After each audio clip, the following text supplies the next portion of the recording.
My cousin begged my teen daughter to perform at her wedding. She clapped loudest at her performance, then posted online that it was trashy, so we exposed her jealousy in front of everyone. My cousin Dana, not real name, had her wedding 2 weeks ago, and she asked if my daughter could perform at her reception.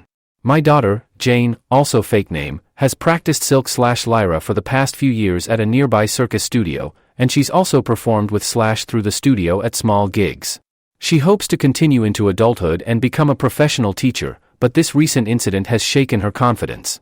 She has a private Instagram to document her progress/performances, and I only post certain performances on my Facebook, her first gig with the studio and her first recital to name a few we're proud of.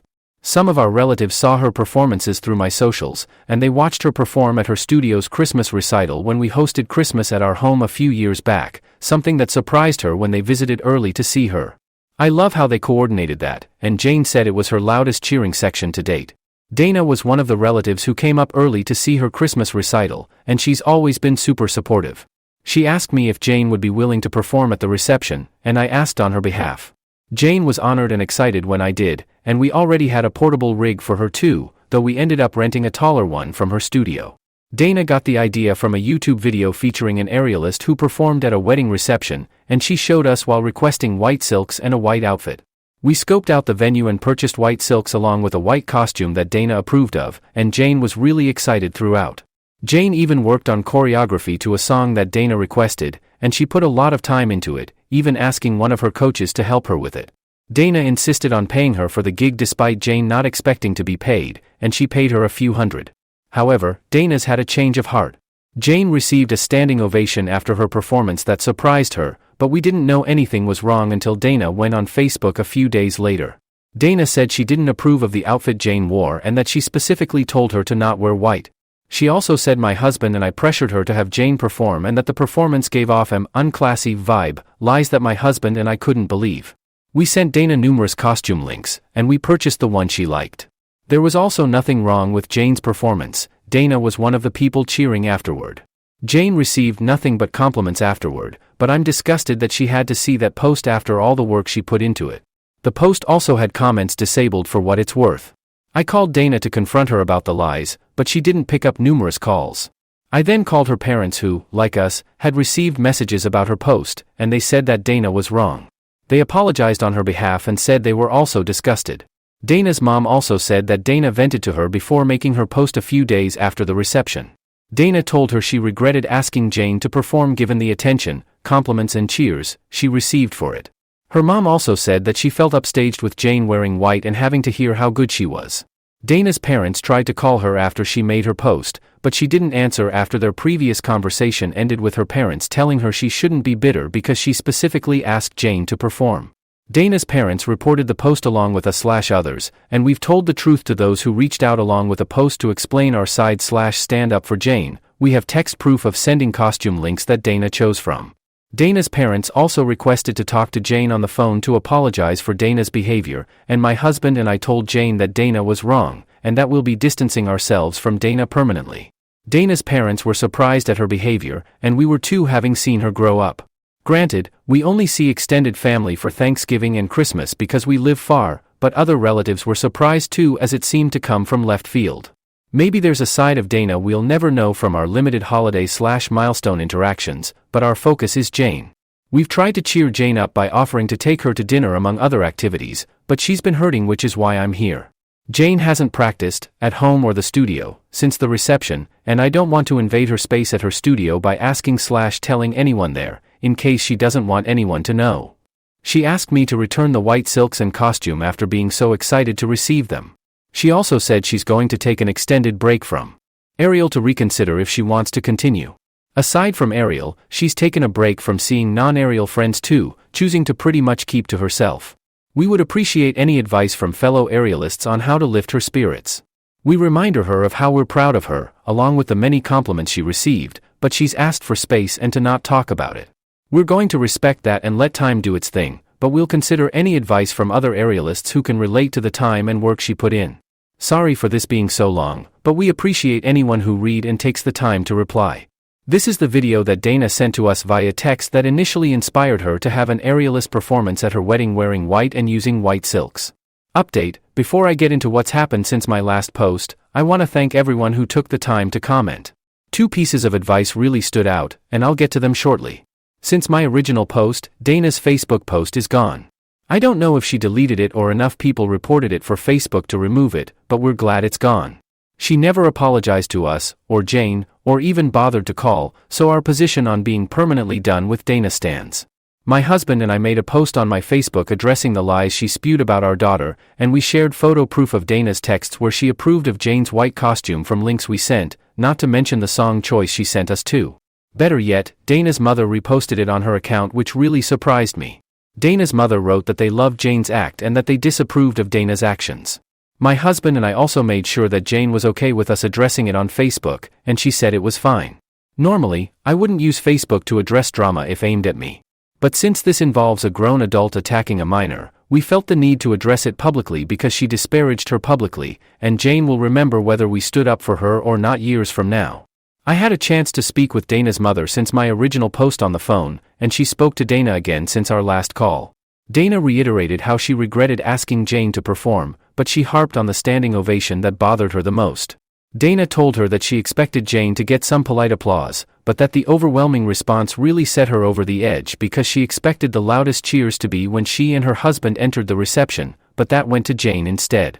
Dana and her husband also received a great reception when they entered the reception, but Jane's performance did too, and Dana didn't expect it. Heck, even Jane was surprised by it too. She never received a standing ovation from a solo act before. But Dana's mother believes that if Dana had asked someone to sing who received a similar reception, Dana's jealousy would have been all the same. Someone suggested seeing if Jane would be interested in speaking to a therapist given how hurtful Dana's comments could be for a teen, and Jane said she's open to it so long as it isn't a counselor at school because, as of now, she doesn't want anyone at school or her studio to know about the incident, and she vaguely told the coach who helped her choreograph that it went fine. We will respect her privacy request as it's her right to control the narrative. But in the same vein, I suggested therapy for Dana to Dana's mother since her reaction might be a bigger insecurity, and she said she'd ask. The other thing someone suggested was the possibility of Dana's husband, or anyone, making an inappropriate comment to Jane during the reception that made her shut down and not want to see friends or practice days before Dana's post. My husband decided to ask her, and Jane said no when he did. If something happened, perhaps she'd be more comfortable telling a therapist with time. But on the bright side, she said she might want to try a different aerial studio because she doesn't want to answer questions about how it went, or share a video, at her home studio, so we will help her find somewhere new as she asked. We hope she doesn't permanently leave her current studio because she has friends and coaches who are supportive, and she performs with that studio's troupe at festivals/gigs, but I personally understand the need to sometimes go somewhere where nobody knows you for a break, and we hope that will help her. She hasn't said definitely yet. But if we does, we'll take her. She still wants an extended break from aerial in the meantime. But even if when she goes back, she said she may never want to perform again and would rather do it leisurely, one of the reasons she doesn't want to return to her home studio where she's a part of their troupe. She asked if we'd tell her troupe coach that she won't perform with them anymore if it comes to it. And if that's what she wants down the road, then we will. Hopefully time heals this wound and helps her at least keep the friends she has there, but we can only hope. Second update, when I tried to make each past post, they were immediately removed for some reason. Thus why I asked Madison Brave to post on my behalf after a few failed attempts on my original and update posts. I was able to make a post to my own profile stating that I gave Madison permission to post on my behalf.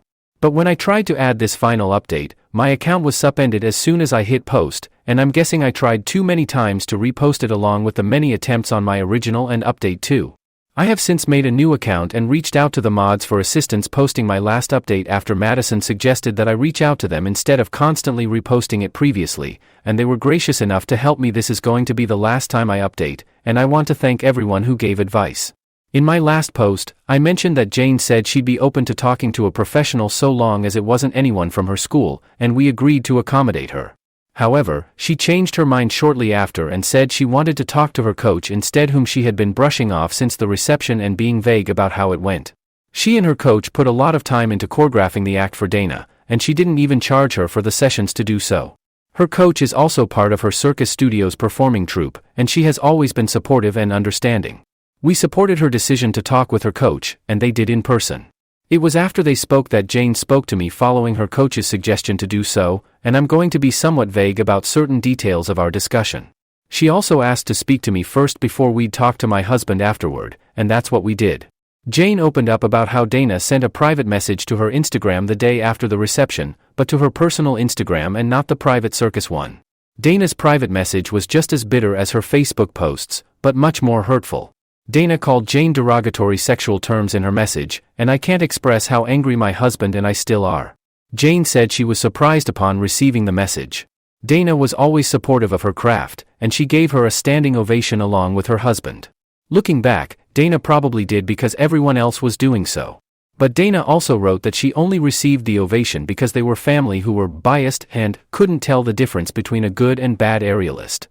Jane blocked Dana long before we spoke, and she said she was hurt because Dana was one of the relatives who came up for Christmas early when he hosted some years back to attend her studio's Christmas recital, which surprised her, and we all went out to dinner afterwards too. My husband and I tried our best to remind her that Dana's reaction was a reflection of her insecurities rather than anything Jane did. If the best man gave a speech that garnered the same reaction, Dana would have directed her vitriol at him. Jane said she understood that it wasn't her fault, but there was more in Dana's message that hurt her confidence, such as bodily comments that were disgusting. She said she may return to aerial at some point, but that she still needs time and is unsure about performing again compared to doing it leisurely. We told her, among other things, that we commended her decision to speak with her coach and that we'll respect her ultimate decision. Jane also said that she didn't tell us immediately because she wasn't sure if she wanted further drama with Dana if we told her parents about her message. However, after some time, she said she actually wanted us to tell them because she felt that Dana deserved repercussions for it. She said she was surprised that Dana's parents called her out publicly, on Facebook, without knowing about the message, so that made her feel comfortable with us telling them. Jane also saved a screenshot of Dana's message. And while we agreed to tell her parents, we suggested that she delete it afterwards because it's not good to carry around hurtful things. She's also still open to speaking to a professional about the other stuff in Dana's message that's more hurtful so long as it's no one from her school.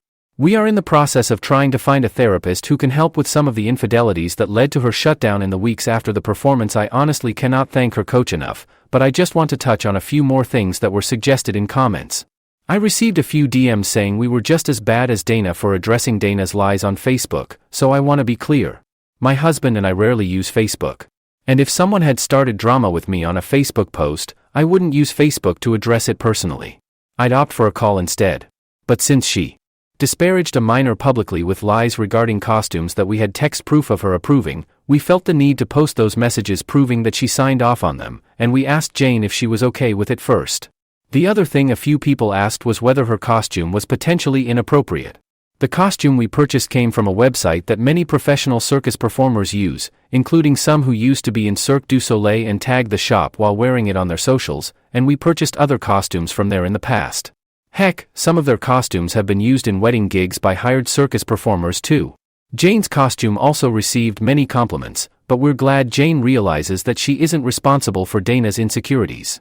This was also Jane's first negative experience in her young performing career. Despite knowing Dana is entirely at fault, her words still hurt as they were close before this. Jane has kept in contact with her coach since, and she's even considering a different apparatus to take her mind off of silks that is temporarily tainted. We hope that time and therapy will help her with whatever she chooses, but her coach has also floated the idea of organizing a hangout with her troupe completely outside of aerial, like a zipline/rope course day, to get her mind off of it while seeing her friends, and she said she'd be open to it. Dana's parents also sent Sherry's berries for Jane, which was really sweet, and Jane sent them a text to thank them too. Regarding Dana's parents, I discussed the private message with Dana's mother, and she was even more disgusted than before. She said that she and her husband would deal with it and that there'd be permanent changes to their relationship with Dana until she apologizes and then some. She also apologized to us on her behalf and said she didn't raise her to be like that. But for what it's worth, even before we mentioned Dana's message, she told me that Dana's husband wasn't thrilled with her Facebook post, among other things Dana complained about regarding the wedding, things that I had no clue about. She also said she's not sure if they'll be together much longer due to other things going on too, but I'll keep this to Jane only and hope that she comes back to aerial someday, or even a different apparatus if she chooses. Third update, I didn't plan on making another post, but something incredible happened after my last post, and I couldn't resist. Some time after making Dana's mother aware of Dana's private Instagram message to Jane, Dana's husband reached out to us on Facebook asking if we could have a call, and it was the first I'd heard from him since the reception. After arranging a call, he said he heard about the effect Dana's Facebook post and Instagram message had on Jane and that he felt terrible about her considering quitting. He said he disapproved of Dana's behavior regarding Jane among other things post-wedding that led to him pursuing a divorce. However, upon talking to his father about how Dana's behavior potentially ruined her passion, his parents were equally disgusted and wanted to do something, and that led to him reaching out. He said he felt bad about Jane alienating herself from her studio/performing troupe friends as a result of Dana's behavior, and that gave way to an idea. He wanted to ask if Jane would be comfortable performing at a fundraising dinner alongside her troupe if he hired them through the studio so that something good could come from Dana's mess, and he figured that performing alongside her friends would make her more comfortable. He also said that Dana's original Facebook post had become a talking point among many of his friends/relatives who attended the reception and felt bad about Dana disparaging her. My husband and I even received a few Facebook messages expressing support for Jane after Dana's post, but he wanted to do something more. He talked to his father about booking a restaurant/catering space for a fundraiser banquet that would support her circus studio and performers, and the money would go to the studio and a local charity. However, he also wants to give a college donation to the performers and allow attendees to donate to the performers' college funds as many of them are Jane's age. He said he partly got the idea from relatives who wanted to express support for Jane outside of a Facebook message to us, and some even asked if Jane's performance would be uploaded, which wasn't for various reasons, Dana's bitterness and him not wanting to post a bad memory for Jane. He said that the event would only happen if Jane was comfortable because he wanted to encourage her to perform again with her aerial friends, and it wouldn't happen immediately as he's trying to work on a divorce. She and her troupe would have time to choreograph, and the banquet would support the local youth in the community along with a charity for a good cause. I told him I would ask and get back to him. And when I relayed everything to Jane, she was excited about the idea of performing with her friends, which made me happy to see her open to it. When I told him her reply, he was happy that something good would come from Dana's mess. He also reckoned that members of his extended family/friends would come because many were upset on Jane's behalf, and were going to invite our family as well. He asked for our help in booking the studio's troupe, and we told Jane's coach, who has been helpful and in touch with him too. I'll try to make no more than one more update after the event, but I wanted to share this because it came out of nowhere and seems to have reignited Jane's passion. I can't thank him and his father enough. His vision is to allow someone from the charity his father knows to speak early at the banquet. And after that person does, members of the troupe will perform acts as part of a 30 to 40-minute show, giving each performer a chance to shine before he and his father end the program with monetary donations to the charity, studio, and performers' college funds before a plate or something is passed so that attendees can donate to the college funds too. It may be a few months until it happens, but I'll try my best to update when it does. I apologize for how long this update was, but I also appreciate everyone who gave advice on my other posts too. Fourth update, this will be the last time I update as we received some questions about what happened.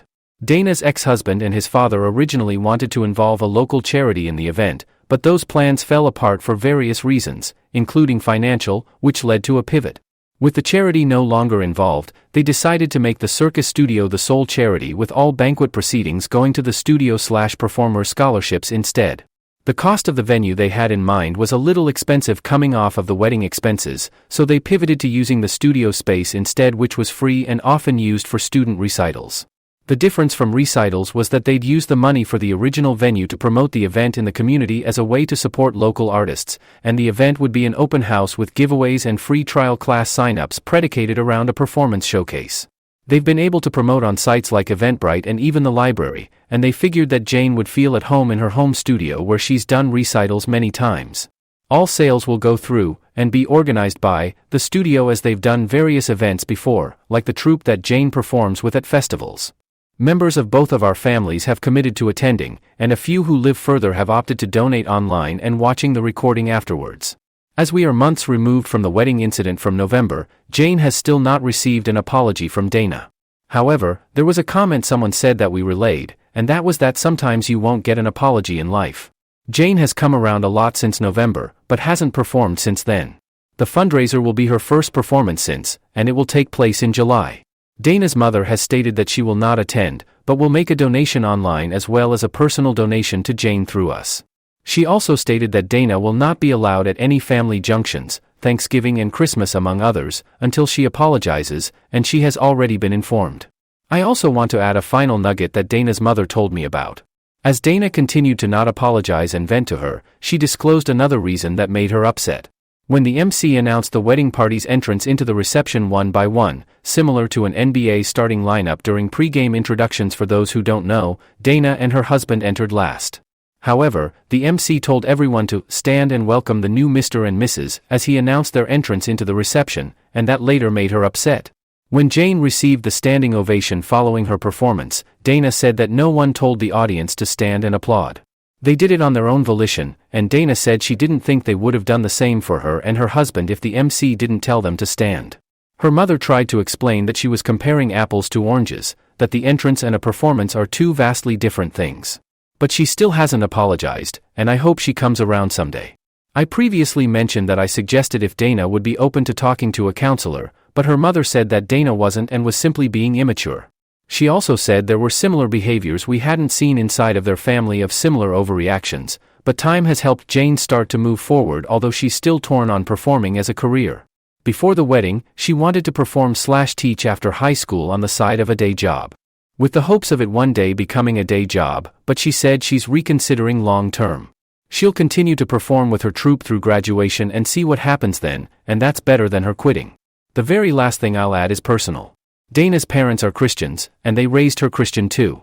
I'm not sure whether Dana is or not, but I was raised Christian before I later walked away, but there was a verse that came to mind that I shared with Jane. Not to push religion because we don't attend church, but because it's good advice that I thought she could use. Romans 12 verse 15, NLT, says, "Be happy with those who are happy, and weep with those who weep." Building each other up is a good way to live, but she saw how hurtful the opposite can be. On the day it happened, we all thought Dana's wedding was beautiful. Jane was so surprised with the standing ovation as we talked about it on the way home, along with the many compliments she received. Dana's jealousy tarnished it the following day with her personal message, so we hope it also shows her the importance of choosing to be happy for others instead of jealous, because it only takes one negative comment out of many compliments to hurt someone. Moving on to our next story, and it says, AITA for refusing to go to my sister's wedding after finding out only our side of the family were having to pay to attend? So my younger sister, Katie 28F, and her partner, Chris 29M, are getting married in April in Dubai. She has always wanted an extravagant wedding and is going all out on this, so the wedding is happening over 4 days. There's 70 guests, but they want us, me, my husband, and parents, to stay in the same hotel with them along with her bridesmaids, which I am MOH, and groomsmen. The hotel is pretty luxe, so with flights is costing us just over £2,900 each. Chris' family are also staying in the hotel, which includes his parents, 2 brothers, and his nephew. They are well off. I don't know exactly how much they earn combined, but I know Katie is on $88K and she is the lower earner. But about 6 months ago Chris and Katie came to us and asked to borrow $17K more. They stressed it would be a loan paid over time and said the venue had increased the price, Dubai law was different, blah blah blah. They paid this money or they lost the lot. We believed them and I offered to loan $7K and my parents the other $10K. So long story short, I have since found out through someone else that the $17K wasn't for the venue, it was for Chris' family to fly over there. They saw how much it was going to be, didn't want to pay and refused to go. I asked Katie and she confirmed, so my first question was if they were paying for his parents, why not pay for ours? I would never expect them to pay for me, even if we couldn't afford it, I'd have wished them well and stayed at home. And her answer was, because they can afford it. She got very defensive and said this was the fairest way she could think of doing it. It's hard enough planning a wedding, etc. But when I asked, if you genuinely thought this was the fairest way to do it, why did you lie about what the $17K was for and say it was a venue issue? She couldn't answer. My parents are aware and are very disappointed they lied, but have said they're still attending, but I have backed out. To me it feels like my parents are being taken advantage, and if they couldn't afford to pay for both our and Chris' parents and his brothers and nephew, then they shouldn't have just paid for the 4 parents or no one at all. And they especially shouldn't have lied about it. Katie and Chris keep calling and asking me to attend, saying I'm making them feel bad and ruining their day. But the whole thing just feels icky to me. I'm genuinely an open book, so be brutal. Am I being an AH here? Should I just suck it up and go? Editor's note, all edits OP makes are made within 2 hours, edit. Crumbs, that's a lot of comments, haha, thanks so much everyone. Just wanted to answer a couple of questions/comments that have come up a lot. The repayment, my husband's brother is a solicitor and he kindly drew up a contract and repayment plan for both myself and my parents, so the money will be paid off within 12 months of the wedding. If they don't stick to this, I have access to a free solicitor, haha. I hope it wouldn't come to that, but that's why I have the papers for worst case scenario. Asking for the 7K back, it might be a soft touch, but asking for this back feels like a step too far. Like I'm mad as hell but not enough to actively try ruin their wedding a few weeks before, which it feels like, right now at least, is what that would be doing. But hey, give me a few more days to stew. Edit 2, thanks again for all the feedback everyone. Just another quick FYI, a few people have asked about Chris' family or seem to have the impression they're well off.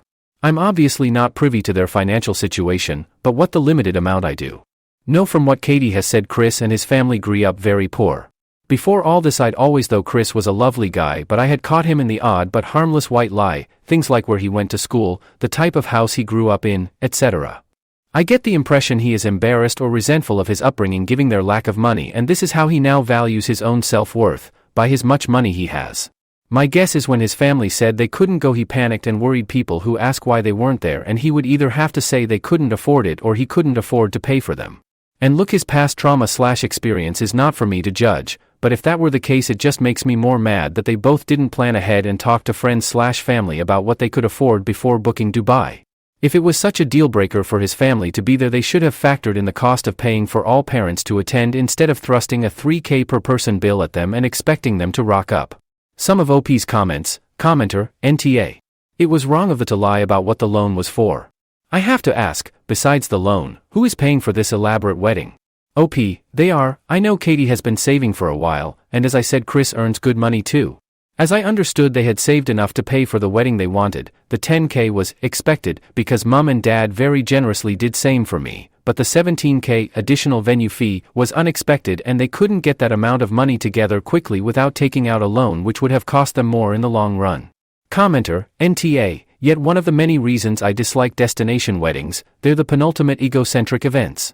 OP, haha, I totally get this. We had a destination wedding in Italy as well, TBH. However, before we booked it we did rough price checks in terms of how much it would cost everyone before we booked.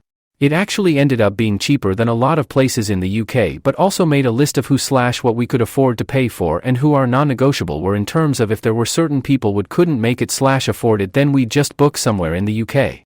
It worked out in the end. We had 15 people and we paid for everyone's hotel room and the flights were about £240 each, so we counted that as everyone's gift to us as we figured after travel, gifts etc. it probably wasn't far off what people would pay to attend a local wedding. But I didn't expect Katie to do the same, as I knew she was having 70 people and at the end of the day it's her wedding. Commenter, wait a second. Not only are they not paying for your parents, they're having your parents pay for his? That's like a double whammy. I don't know if you should go or not. Your choice will have a long-lasting impact on your relationship with your sister. Only you can decide if that is worth salvaging. OP, I don't want to lose my sister over this, and I don't want to be that person who says it's the principle of the situation, but honestly it really is. Commenter, lying and manipulating you and your parents out of $17,000 is not a small thing, it's not normal, and it's going to get worse. How long are you going to let her continue to use and lie to you? OP, honestly this is so out of left field for her. I've never known her to do anything like this before, it's still sinking in. Commenter, honestly, if she is willing to lie about this now, what else will she lie about to you all in the future about, especially when dealing with her in-laws, or at the request of her husband? OP, this is the first time I've ever known her to lie to me. That's part of the reason why it's annoying me so much, like why lie about this now? Honestly, if she'd have come to us and said this is the sitch and why we need 17K, I'd have been pissed, and wouldn't have lent it, but we weren't the only option in terms of the money. They could have taken a loan. After that it still would have been unfair, but it would have been their money and I would still have gone. Update, a bit shy of 3 months later I had a lot of messages at the time of posting, asking for an update on what I decided to do, so wanted to check in. So in short, I didn't end up going to the wedding. Katie and Chris basically harassed me constantly until few days before they were due to fly out. I received a belligerent voicemail from Katie saying if I didn't go I wasn't her sister anymore, I was embarrassing myself and her and Chris, I was a horrible person, and most shockingly if I didn't go then her and Chris wouldn't be paying me or my parents back for the money we loaned, so trying to blackmail me. She would say it was a gift, I faked the contract and I would have to take her to court. She was clearly drunk at the time. The voicemail was left on the night she was having her at home hen do, which I also obviously didn't attend, but it was so beyond anything I thought she was capable of. I ended up sharing it with my parents and they also reluctantly pulled out of attending.